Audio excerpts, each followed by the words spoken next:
গ্রামের কাঁচা রাস্তা দিয়ে ছুটতে ছুটতে আসছিল মেয়েটা। রাস্তায় একটা টিমটিমে আলো জ্বলছে। জনবসতি কাছাকাছি নেই বললেই চলে। রাস্তার চারপাশে ঘন জঙ্গল। সন্ধে নামছে। এক অখ্যাত গ্রাম এই নৃপতিগড়। আজ থেকে প্রায় ১৫০ বছর আগে এই গ্রামে এক জমিদার ছিলেন নৃপতি চৌধুরী। তাঁরই নাম অনুসারে এই গ্রামের নাম হয় নৃপতিগড়। তাঁর দাপটে বাগে গরুতে এক ঘাটে জল খেত। শোনা যায় তাঁর আমলে এই গ্রামটা ছিল ঝকঝকে তকতকে আলোকোজ্জ্বল। আজ তিনি নেই। গ্রামটাও আর আগের মতো জমজমাট নেই। হয়ে উঠেছে অন্ধকারাচ্ছন্ন এক অজপাড়াগা। জনবসতিও সেভাবে নেই আর গ্রামে। শুধু পড়ে আছে সেকালে গড়ে ওঠা বড় বড় দালানের ধ্বংসস্তূপ। শোনা যায় নৃপতিবাবু মারা যাওয়ার পরেই গ্রামে আকালে নেমে আসে। খরা, বন্যা, দুর্ভিক্ষে জর্জরিত হয়ে মানুষ এই গ্রাম ছেড়ে অন্যত্র চলে যেতে বাধ্য হয়। যে মানুষরা নিতান্তই দরিদ্র আর প্রাণের চেয়ে প্রিয় জন্মভিটের মায়া ত্যাগ করতে পারেনি, তাদের বংশধররাই আজও বিরাজমান আছে। যে মেয়েটা ছুটতে ছুটতে আসছিল, সে এ গ্রামের মেয়ে নয়। সে থাকে পাশের গ্রামে, পলাশপুরে। এই গ্রামটা নৃপতিগড়ের মতো এতটা শুনশান না হলেও দিনের আলোটুকু নিভে এলে রাস্তা যথেষ্ট নির্জন হয়ে পড়ে।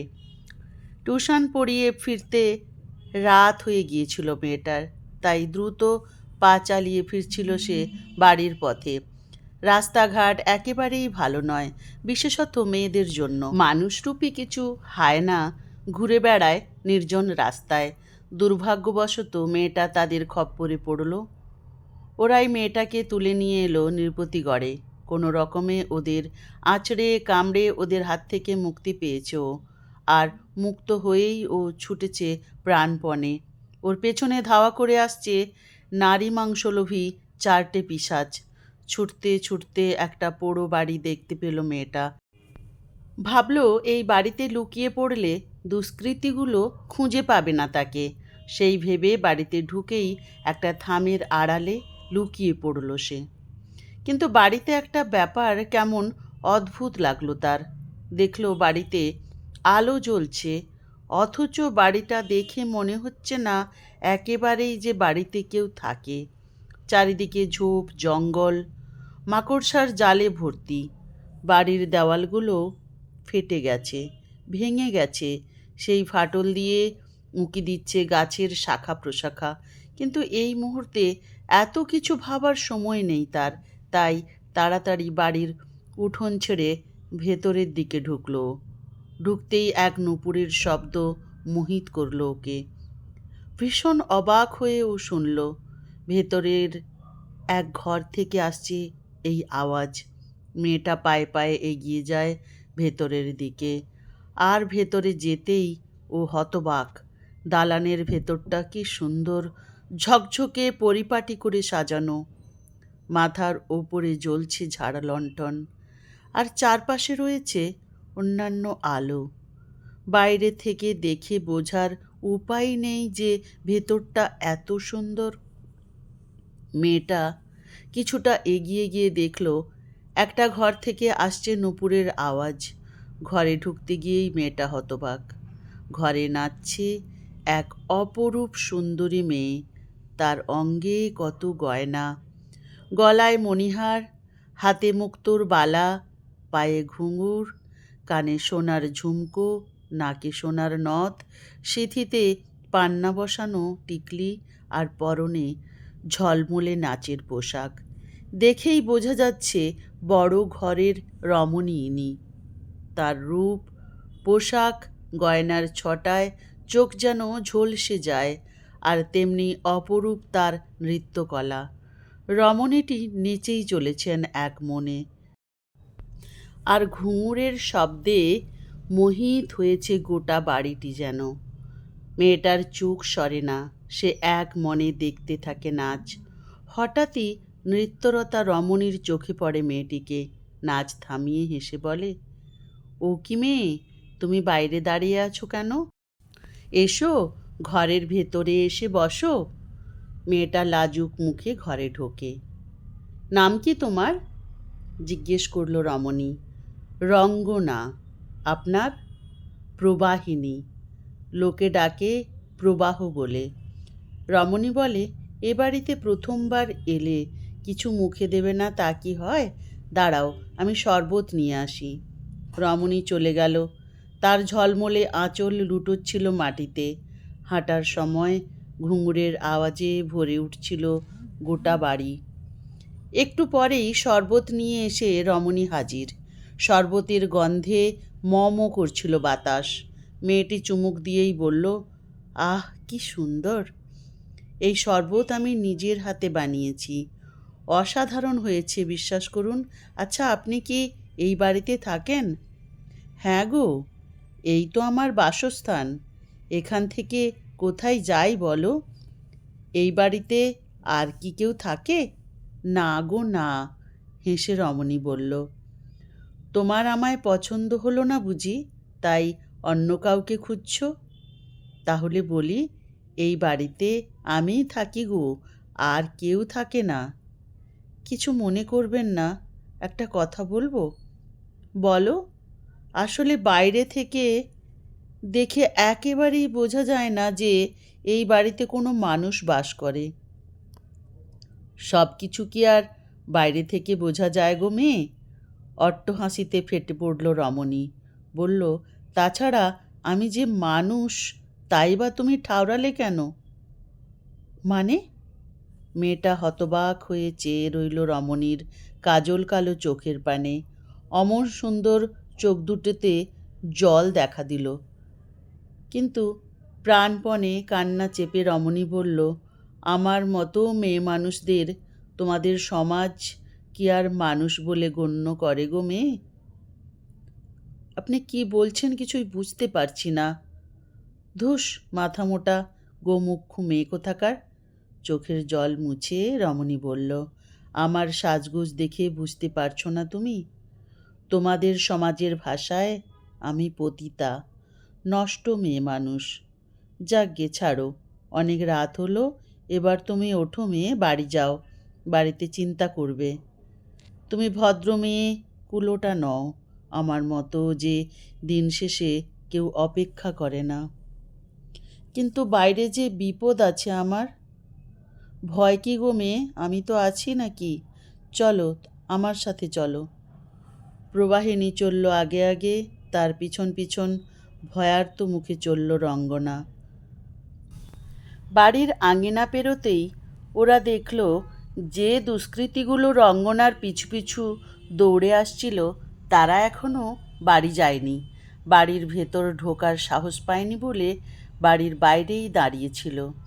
রঙ্গনাকে আসতে দেখেই ওরা নিঃশংস হাসি হেসে বলল, জানতাম মামুনি, বাড়িতে তুমি রাত কাটাতে পারবে না।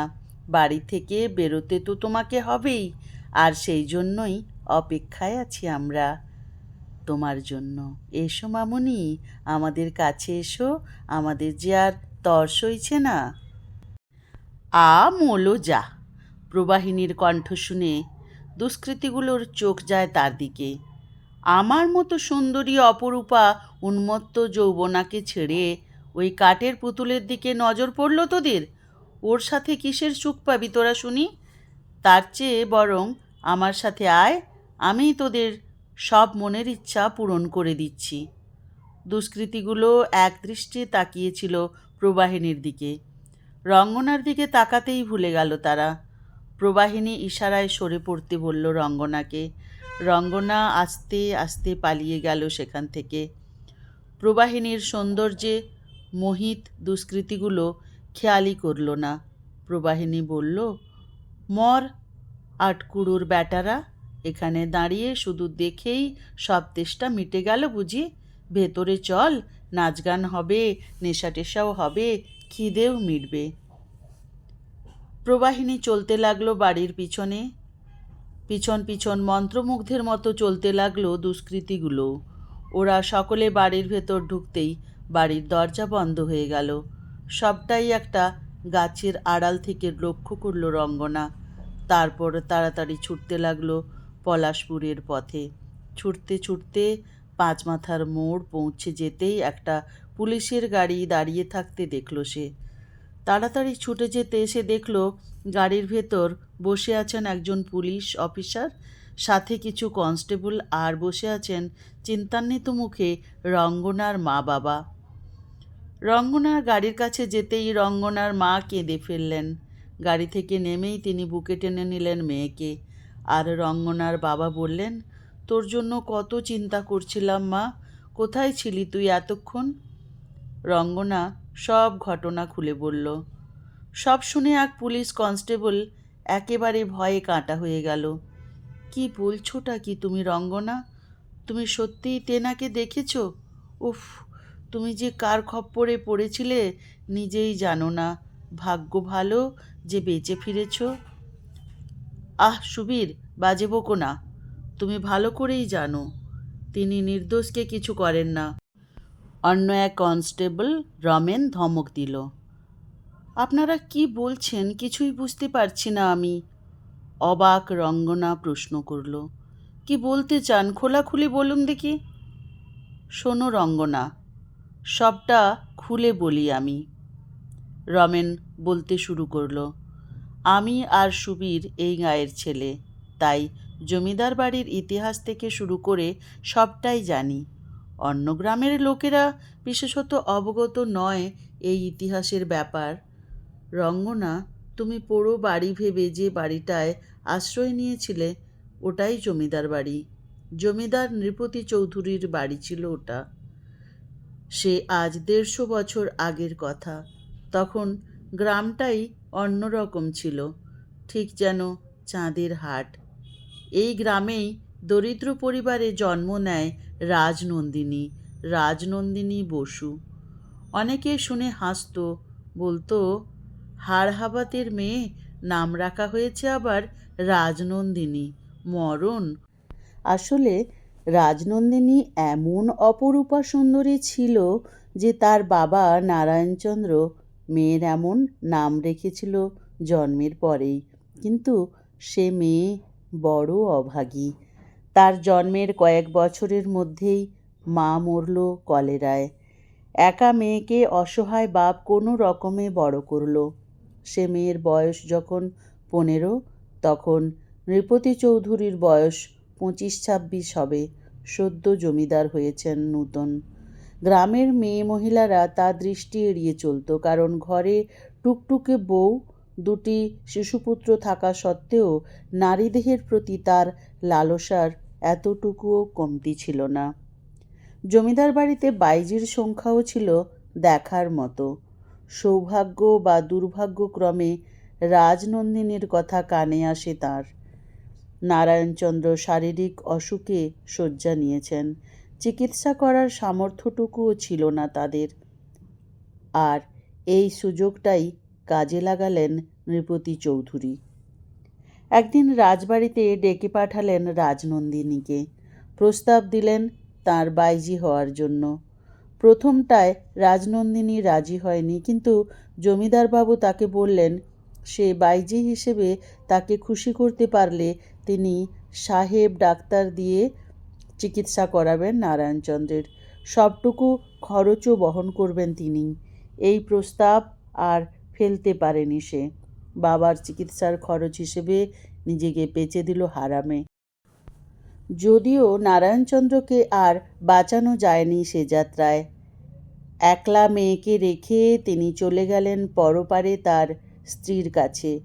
রাজনন্দিনী রয়ে গেল রাজবাড়ির বাইজি মহলে। তার নাম রাজনন্দিনী থেকে হয়ে গেল প্রবাহিনী নৃপতির কল্যাণে। তিনি বলতেন, যার উষ্ণ ছোঁয়ায় পুরুষ দেহের শিরায় শিরায় যৌনতার অগ্নিপ্রবাহ হয়, মাদকের ফোয়ারাকে হার মানায় যে অপরূপার নৃত্যশৈলী, সেই নারীর নাম প্রবাহিনী ছাড়া আর কী বা হতে পারে। নৃপতি অবশ্য ডাকতেন প্রবাহ বলেই। প্রবাহিনীর রূপ এবং নৃত্যকলায় মুগ্ধ নৃপতি চৌধুরীর কৃপায় সে হয়ে উঠল প্রধান বাইজি। অন্য বাইজির ঘরে তিনি আসুন বা নাই আসুন, প্রবাহিনীর ঘরে প্রতি রাত্রে আসতেন তিনি। রত্নে অলঙ্কারে মুড়ে দিয়েছিলেন তিনি প্রবাহিনীকে। দিব্যি কাটছিল সকলের দিন এইভাবেই। প্রবাহিনীর আর কোথাও যাওয়ার জায়গা ছিল না। আর পরিপূর্ণা যুবতীকে ছিঁড়ে খাওয়ার শেয়াল কুকুরের অভাব সে যুগেও ছিল না, এ যুগেও নেই। তাই বাইজি মহলের অন্দরকেই একমাত্র আশ্রয় হিসাবে অবলম্বন করে নিল প্রবাহিনী। যত দিন কাটতে লাগলো প্রবাহিনীর রূপ যৌবন ততই ফুলের মতো বিকশিত হতে লাগলো। কেটে গেল 10টা বছর। প্রবাহিনী হঠাৎ একদিন সবার অলক্ষ্যে কেঁদে পড়ল জমিদার বাবুর পায়ে। প্রবাহ, তোমার স্থান আমার পায়ে নয়, আমার হৃদয়ে। এসো, আমার বুকে এসো প্রিয়া। বাবু, আমাকে আপনার পায়েই রাখুন আজীবন। আপনার হৃদয়ে থাকার যোগ্যতা আমার নেই। শুধু আপনার সন্তানকে আপনি তার যথাযোগ্য সম্মান দিয়ে এ বাড়িতে রাখুন। আমায় আপনি স্বীকৃতি নাইবা দিলেন, কালিমালিপ্ত হয়ে বাকি জীবনটা কাটিয়ে দেব আমি। কিন্তু আমার শরীরে যে বেড়ে উঠছে তার গায়ে আর কালি লাগতে দেবেন না বাবু। সে আপনার সন্তান। কি বললি কুলোটা মেয়ে মানুষ? নৃপতির মাথায় আগুন চড়ে গেল। কিভাবে জানলি তোর অনাগত সন্তান আমার? সতী সাবিত্রী স্ত্রী নাকি তুই আমার? নষ্টা মেয়ে মানুষ, আবার মুখে বড় বড় কথা। আমায় কুলোটা মেয়ে মানুষ তো আপনিই বানিয়েছেন বাবু। শ্লেষের হাসি হেসে প্রবাহিনী বলল, গত 5 মাস যাবৎ আমি অসুস্থ হয়ে পড়েছিলাম বিছানায়। তাই এই 5 মাস কোনো পুরুষ মানুষ আমার ঘরে আসেওনি আর ছোঁয়েওনি, শুধু আপনি ছাড়া। শালা বাইজি মেয়ে ছেলে, আমার দয়ায় রাজার হালে আছিস, খাচ্ছিস, পড়ছিস, গায়ে দামি শাড়ি গয়না পরে ঘুরছিস, আবার আমার মুখের ওপর কথা। তোকে ভালোই ভালোই বলছি প্রবাহ, নিজের ভালো চাস তো মুখ বন্ধ করে পড়ে থাক রাজবাড়ির এক কোণে। নেহাত তুই বলে এতক্ষণ গায়ে হাত তুলিনি।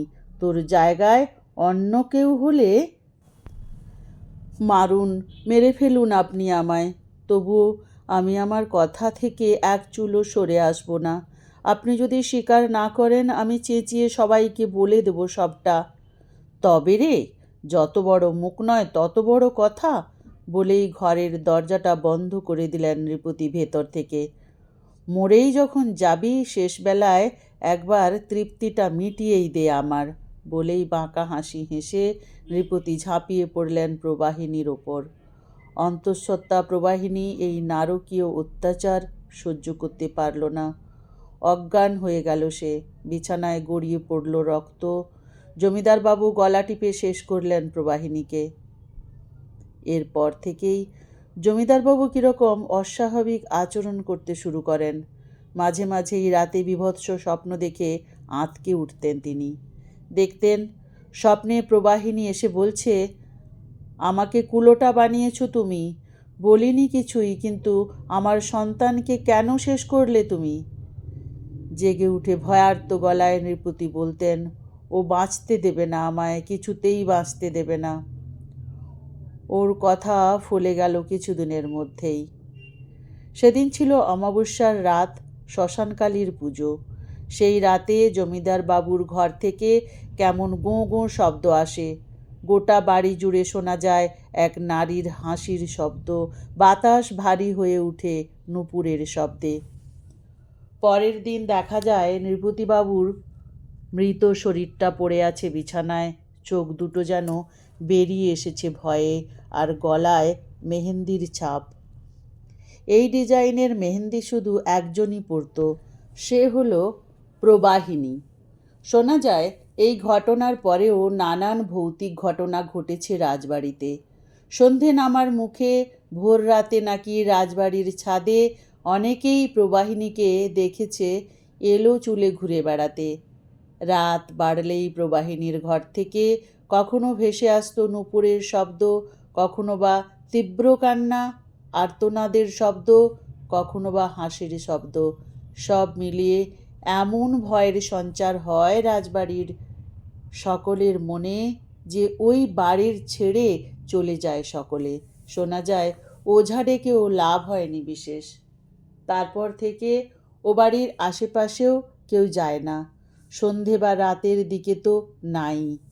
পোড়ো বাড়িতে পরিণত হয়েছে বাড়িটা। আজও নাকি ও বাড়ি থেকে ভেসে আসে নূপুরের শব্দ, চাপা কান্নার আওয়াজ, শোনা যায় আর্তচিৎকার নারী কণ্ঠে। রমেন একটু থেমে আবার বলতে শুরু করলো, আজ তুমি বাড়ি যাও রঙ্গনা, কাল আবার এসো রাজবাড়ি। আমাদেরও আসতে হবে 4টে ডেড বডি নিয়ে যাওয়ার জন্য। আবার খবরের কাগজের হেডলাইন হবে 4 যুবকের রহস্য মৃত্যু। সে কি, কি বলছেনটা কি আপনি? ঠিকই বলছি আমি রঙ্গনা। এই গাঁয়ে জন্ম আমার। ওই রাজবাড়ি সংক্রান্ত কত ঘটনাই ঘটতে দেখেছি আমি। তবে 2টো ঘটনার কথা চাকরি জীবনেই ঘটেছে আমার। হয়তো সারা জীবন কম পড়ে যাবে ঘটনা 2টো ভুলতে। রঙ্গনা অবাক মুখে তাকিয়ে থাকে। প্রবাহিনীর হাতে বানানো শরবতের স্বাদ এখনো জিভে লেগে রয়েছে তার। সে বলে ওঠে, হতে পারে তিনি বেঁচে নেই, তবে আতিথেও তার কোনো ত্রুটি করেন না তিনি। আজ নিজের হাতে আমায়। হ্যাঁ রঙ্গনা, জানি। এ গ্রামে সবাই জানে ওই শরবতের কথা। শোনা যায় নৃপতি নাকি প্রবাহিনী বাইজির হাতের বানানো শরবত ছাড়া আর কোনো শরবত মুখেই তুলতেন না। তুমি আবার তেনার হাতের শরবতও খেয়ে এসেছ? ওরে বাবারে, সুবীর ভয়ার্ত কণ্ঠে বলে ওঠে। আমার তো শুনেই বড্ড ভয় করছে। আমার ভয় করছে না, কষ্ট হচ্ছে ওর জন্য। ওর 2 চোখে শুধু দুঃখ ছাড়া আর কিচ্ছু দেখিনি আমি। রঙ্গনা একটু থেমে বলল, আপনি যে 2টো ঘটনা বলবেন বলেছিলেন রমেনবাবু, বলুন। হ্যাঁ রঙ্গনা, এই যে বলি, বুঝলে রঙ্গনা। সে প্রায় 6-7 বছর আগের কথা। তার 2-3 বছর আগেই চাকরিতে জয়েন করেছি আমি। হঠাৎ একদিন একটা মেয়ে থানায় এসেই হাঁপাতে লাগলো ভীষণ। চোখ মুখ ভয়ে শুকিয়ে গিয়েছিল। আমরা তাড়াতাড়ি জল দিলাম তাকে। সে 1 গ্লাস জল ঢকঢক করে খেয়েই বলতে শুরু করলো, স্যার, আমার নাম কাহন দাশগুপ্ত, বাড়ি হাওড়াতে। আমরা তো অবাক। জিজ্ঞেস করলাম, তা অত দূর থেকে নৃপতিগড়ে হঠাৎ কি দরকারে এলে? মেয়েটা বলল, স্যার, আমি কলেজে পড়ি 3rd ইয়ারে। একটা ছেলেকে ভালোবাসতাম আমি। তার নাম ঋদ্ধি। কিন্তু বাড়িতে ওকে মেনে নেয়নি কেউ। তাই ঠিক করেছিলাম পালিয়ে যাব ওর সাথে। সেই মতো পরিকল্পিত করে কলেজে বেরোনোর নাম করে রওনা দিয়েছিলাম ওর সাথে। ওর বাড়ি এই নৃপতিগড় থেকে 1/2 ঘন্টা দূরে একটা মফস্বল চন্দ্রনগরে। তাই হাওড়া থেকে পলাশপুর যাওয়ার ট্রেন ধরেছিলাম আমরা। পলাশপুর থেকেই ভেবেছিলাম বাসে যাব চন্দ্রনগর।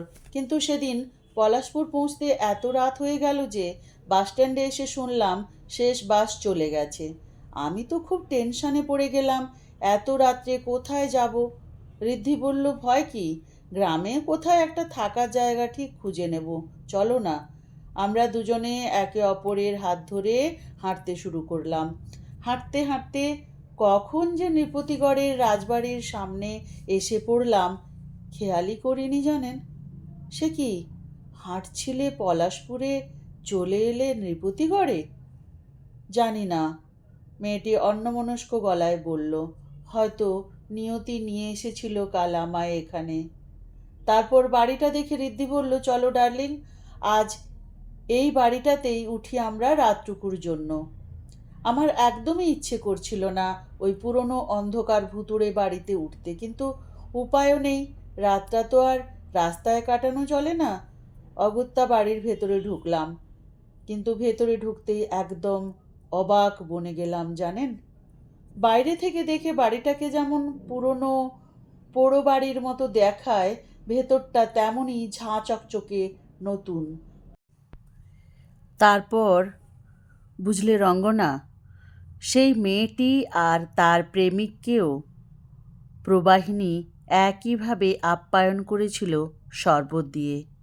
তারপর একটা ঘর দেখিয়ে দিয়েছিল ওদের শোয়ার জন্য। তারপর মেয়েটি বলল, জানেন স্যার, আমি প্রবাহিনীর সাথে কথা বলছিলাম, ঋদ্ধি চলে গিয়েছিল ঘরে। আমি ঘরে ঢুকতেই শুনি ঋদ্ধি কার সাথে যেন ফোনে কথা বলছে। ভাইরে, একটা নয়, ডবল পেয়েছি।